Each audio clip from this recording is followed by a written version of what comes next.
Hey guys, JD here with the Kawasaki Ultra 310 LXS. And today I wanted to give you another 2-minute tech tip.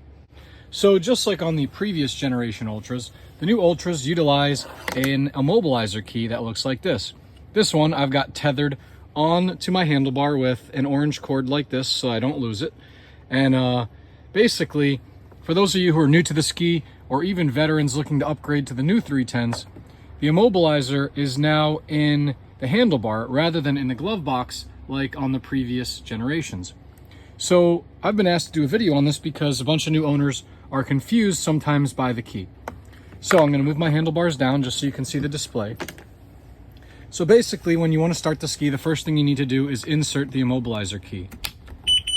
You should hear those 2 beeps and the display should boot.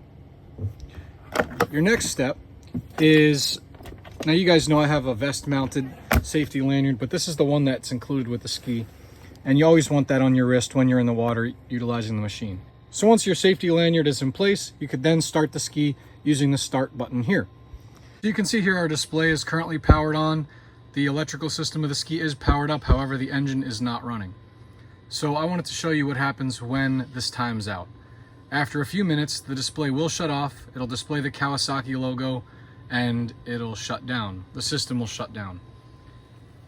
To reboot that system, all you do is bump the key just like this. You'll hear those 2 beeps and your display will reboot. Very simple. The Immobilizer key just needs to be pushed in. You don't need to fully remove the key and reinsert it. But if you're floating around in the water and all of a sudden your display's gone off, no need to panic. Just bump your key, hear those 2 beeps, and you can fire up your engine.